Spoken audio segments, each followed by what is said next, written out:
이렇게 있습니다. 고린도후서 10장 3절에서 6절.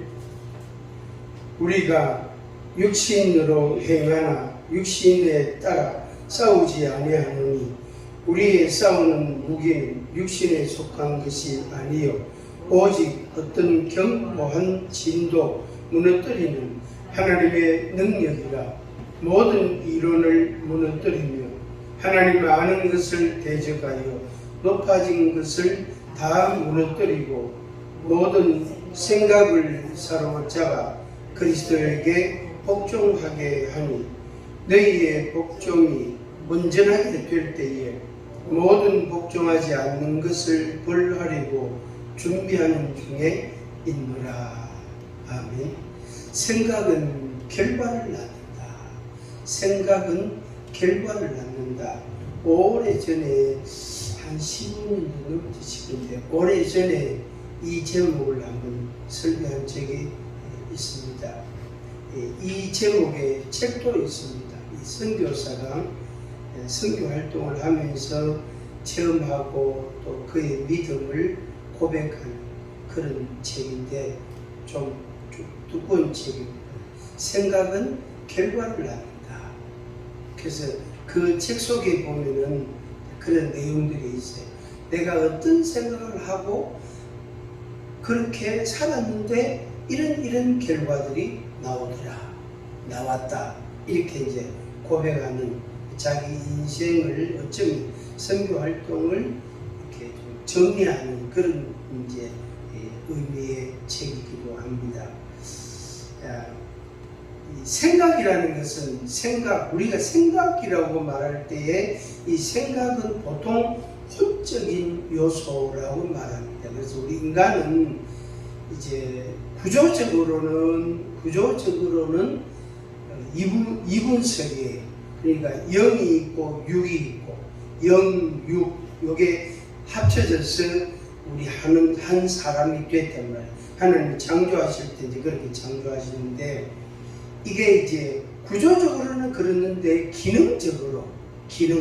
역할에 있어서는 보통 3분설을 세 가지로 나눕니다. 그래서 0, 6은 있고 그 사이에 혼이라는 부분이 있어요. 혼. 우리 보통 이제 혼이 떠났다 이런 말도 하잖아요. 사람이 이제 의식이 없단 말이에요. 순간적으로 충격을 받거나 해서 이렇게 팍 쓰러졌다. 그럴 때 혼이 없다고. 그때는 그 시간만큼은 기억이 별로 안 나요. 기억이. 그래서 혼이 나갔다. 이런 표현도 쓰는데, 그래서 영, 혼, 육인데, 영은 하나님만이 터치할 수 있는 그런 영역이고, 육은 우리가 보는 이 몸이고, 그 다음에 혼은 지식이나 사상이나 어떤 감성이나 또 그 사람이 어떤 꿈이나 또 계획이나 그런 것들, 보통 이성적 기능, 생각하고 판단하고 분석하고 이런 기능, 이성적 기능은 혼적인 영역이다 이렇게 말할 수 있습니다. 그래서 생각이 좀 많은 사람, 생각이 좀 투철한 사람은 혼적인 그 기능이 강한 사람이에요. 그런 사람에게는 하나님의 이 영적인 말씀이 잘 안 들어가요. 잘 안 들어갑니다. 들어가기는 들어가는데 굉장히 시간도 걸리고 또 묻고 싶은 건 많고 따지고 싶은 것도 많고 대체로 그렇습니다. 그래서 좀 보통 우리가 이제 좀 자기 주관이 강하다, 이성적이다, 논리적이다 이런 사람 있잖아요. 자기 생각이 좀 너무 강하다 이런 사람, 고집이 세다 이런 사람. 그런 사람들은 하나님의 말씀을 잘 안 받아들입니다. 그래서 영의 세계, 영적인 세계가 늘 이제 그 메마름이 이렇게 유지가 될 수 있습니다. 당연히 이제 육신적인 부분, 그러니까 혼이 육을 다스린다는 거예요. 그러니까 자기 생각이 자기 지식과 자기 경험이라는 것이 자기 육체를 움직인다. 요 두 가지 기능이 잘 잘 되는 사람은 인생을 성공할 가능성이 굉장히 많습니다. 그게 왜 그러냐면 이성적인 기능이 강하고 자기 주관이 뚜렷하니까 그걸 생활로 적용을 잘한단 말이에요. 확실하게 한단 말이에요. 그래서 절대로 자기 고집을 꺾지 않고 자기 주관을 꺾지 않고 그대로 이제 밀고 나가는 그런 사람들이 좀 지도자가 되는 그런 그룹에 속하기도 합니다.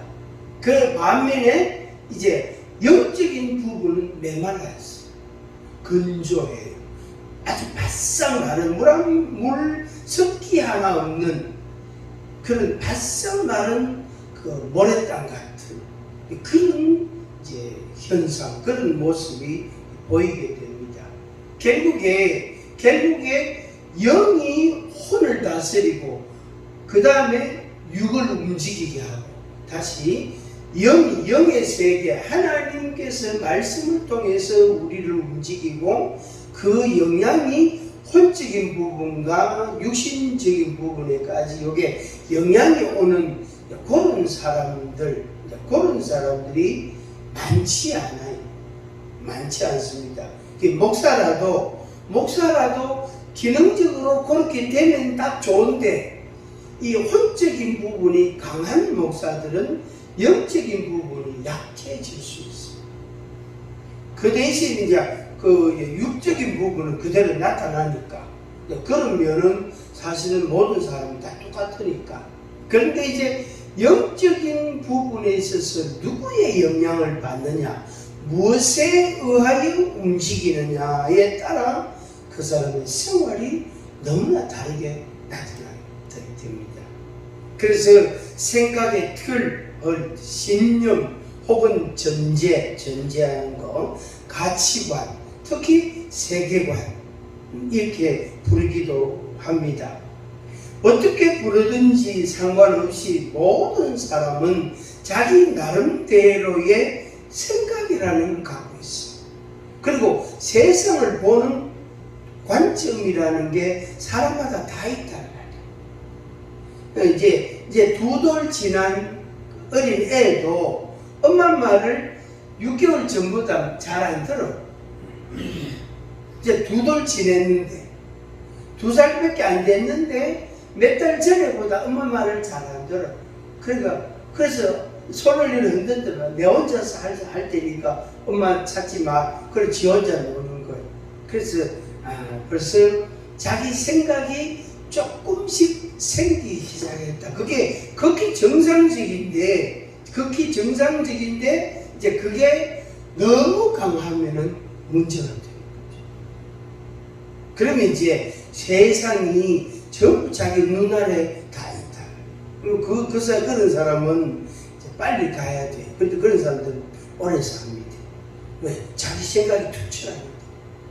그런 사람 적당히 가야 되는데 안 가고, 그런 사람들이 어쨌든요, 유튜브 보고 막, 네이버한테 물어보고 이래가, 책을 보고 이래가 막, 어쨌든 건강을 유지하고 잘 살려고 애를 쓰는 그런 겁니다. 어떤 사람을 만났는데, 그분이 이런 말을 하는 게, 목사님, 제 생각대로 되는 게 하나도 없어요.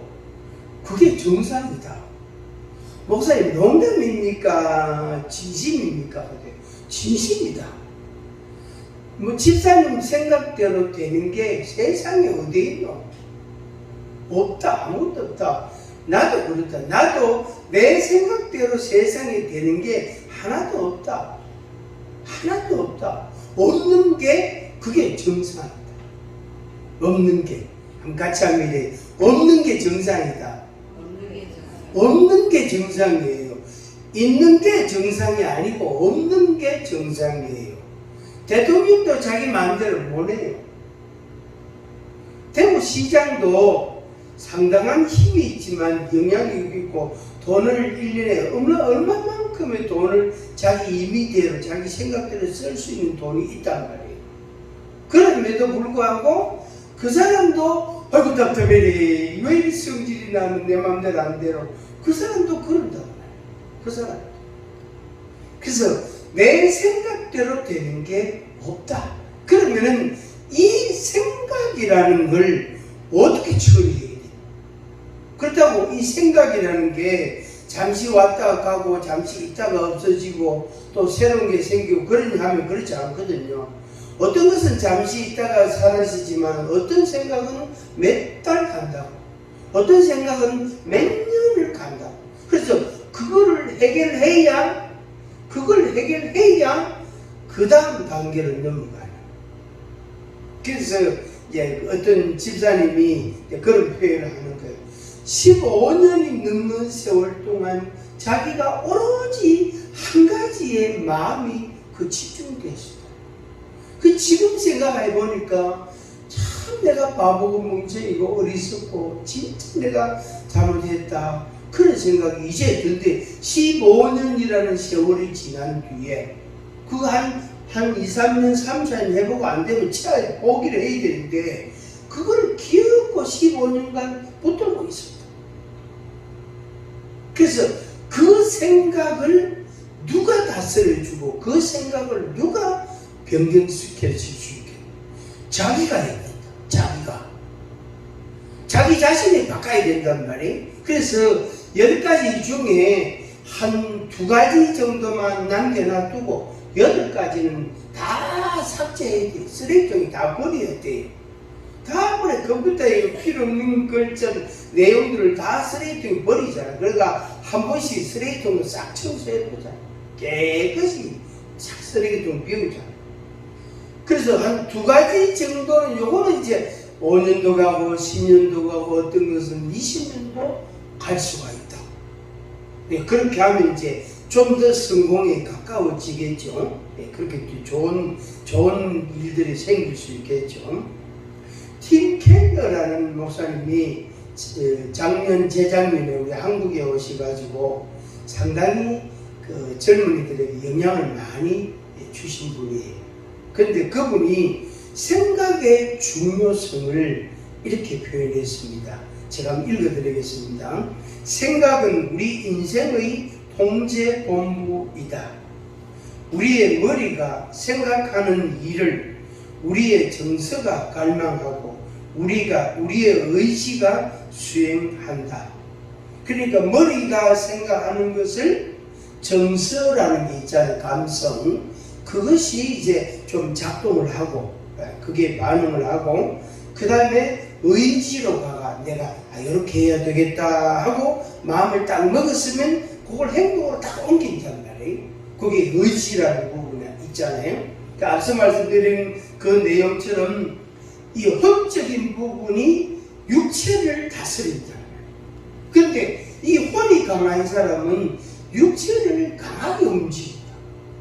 그런데 혼이 약한 사람은 생각이 흐리멍텅하고 생각이 좀 왔다 갔다 하고 이제 이랬다 저랬다 하고 생각이 좀 이렇게 견고하지 못하고 좀 이렇게 끈기가 인내심이 없고 이러면 어떻게 되면 육이 고생하는 거예요. 한번 같이 알고 내 몸이 내 때문에 고생한다. 그 내 때문에 고생한다. 그러니까 반대는 또 그런 거예요. 대답 안 하는데 대답 안 하니까 아무 필요 없고 그거 벌써 버려야 되는데 그거를 15년간 20년간 붙들고 있으면 이 몸이요 얼마나 괴롭겠어. 그 몸이 그때쯤 되면 아픈 거예요. 병이 생겨. 그 병이 왜 생겼을까? 내가 이렇게 사는데 왜 병이 생겼지? 곰곰이 생각해 보니까 내가 진짜 버렸어야 될 걸 안 버리고 못 버리고 갖고 있어 놓으니까 내 생각이 그렇다 고착이 딱 됐다. 말뚝을요 딱 한 번 박아놓으면 절대 안 빼. 그 말뚝을 어떻게 좀 옮기가 딴 데 말뚝을 박아야 되는 그럴 때도 있는데 그거를 한 번 딱 말뚝 박으면 이 말뚝이 썩어서 그냥 넘어질 때까지 절대 손 안 대는 그런 사람이 있거든. 그런 사람은 몸이 고생합니다. 그런 사람. 예컨대 이제 지정의 가운데 우리 인격의 3요소가 지정의인데 지정의 가운데 이 지 부분 지식이 큰 사람은 분석을 잘하고 판단을 잘합니다. 정확합니다. 또 정적인 부분이 큰 사람은 감성적인 사람입니다. 그래서 예술가가 되거나 스포츠맨이 되거나 그런 이 우뇌가 발달하는 사람이 되는 거죠. 그 다음에 이제 의가 큰 사람, 의지. 이게 큰 사람은 행동이 앞서는 사람이 있을 수 있어요. 그래서 행동이 너무 빠른 사람 보고 저 사람은 의지가 강하구나 이렇게 볼 수 있는 거죠. 근데 이제 그런 사람 보고 가만히 앉아가 책상 앞에 앉아서 책 좀 읽어라, 책 좀 보고 그 다음에 정리해가지고 행동해라 이럴 때 책상 앞에 앉아가지고 책 보라 하는 그것만큼 고문이 없어. 괴로워요. 너무너무 괴로워. 또 감성이 민감한 사람도 앉아가 책 좀 봐라. 그거 굉장히 힘들어요. 그게. 그런데 또 이제 행동을 너무 안 하는 사람은 뭐지요? 책 보지 말고 이제 가서 축구 좀 해라, 농구 좀 해라. 이게 또 어려운 거예요. 가만히 앉아가 책 보는 게 훨씬 좋은데. 이게 이제 사람의 생긴 대로 사람이 다른 면을 보게 됩니다. 제가 이렇게 길게 이야기하는 것은 나의 이 생각이라는 이성적 기능, 생각이라는 이 혼적인 영역, 이것을 우리가 어떻게 처리할 거냐. 여기에 대해서 반드시 결과가 나온다. 결과가 반드시 나온단 말이에요. 어떤 결과가 나오든지 간에 여기에는 결과가 나옵니다. 열매가 생긴다 이 말이에요. 그러면 이제 그 열매를 보고 그 사람이 무슨 생각을 하고 있는지, 어떤 계획을 갖고 있는지, 또 어떻게 살아왔는지를 조금 알 수가 있는 거죠. 이걸 오늘 고린도후서 10장에서는 이제 이것을 우리가 싸워야 될 영적인 영역으로 표현했어요. 우리가 싸워야 된다. 그러니까 내 생각이라는 영역, 내 지성, 이성이라는 영역, 혹은 내 의지라는 영역, 이런 나라는 한 인격체, 한 삶을 이제 우리가 열매를 보게 되는데 그 가운데서 반드시 싸워야 될 영역이 있다. 그러니까 의지는 우리의 혼적인 그 반응에 따라서 나타나는 결과단 말이에요. 의지라는 행동은. 근데 요 생각이라는 영역을 어떻게, 무엇에 의하여 다스릴 거냐, 요걸 움직이게 할 거냐 하는 그게 우리에게는 아주 중대한 문제가 됩니다. 그러니까 이 고린도 사람들이 그 당시에 지성인들이거든요. 아주 똑똑한 사람들이단 말이에요. 그 중에 이제 좀 이렇게 뭔가 생각이나 생활에 여유가 있고 생각이 조금 다른 사람들은 매일 아침 먹고 나면 도시락도 안 싸고 그냥 나와가지고 저 사람들 모이는 운동장이나 그런 데 쭉 가보는 거. 가보면 자기 앞 비슷한 사람들이 많이 모여 있거든. 그럼 모여 앉아가지고 이런저런 이야기 하는데 그 중에 이제 좀 이렇게 자기대로 책을 몇 권 읽었고 자기대로 돌을 좀 닦았고 좀 연구를 한 사람이 앉아가지고 뭐라고 이렇게 쭉 설명을 한단 말이야. 이야기를 쭉 늘어놓는단 말이야. 그러면 재미있으면은 아이고 선생님 말씀이 너무너무 좋습니다. 우리 식으로 하면 아이고 목사님 너무 은혜가 됩니다. 조금 더 말씀해 주세요. 이런단 말이야. 그러다 이제 그 사람이 가운데 앉히고 그 주변에 있는 사람들이 쭉 모여가 앉아가 이야기 듣고, 그게 고린도 사람들의 그 당시의 생활의 모습이에요. 생활의 모습. 조금 여유가 있거나 또 일하기 싫거나 막 이런 사람이 있잖아요. 시간이 좀 있는 사람. 그런 사람들은 그렇게 이제 모여서 시간을 보낸단 말이에요. 그런데 그 사람들이 어느 날 어떻게 날 누구 따라서 가보니까 교회당에 모임.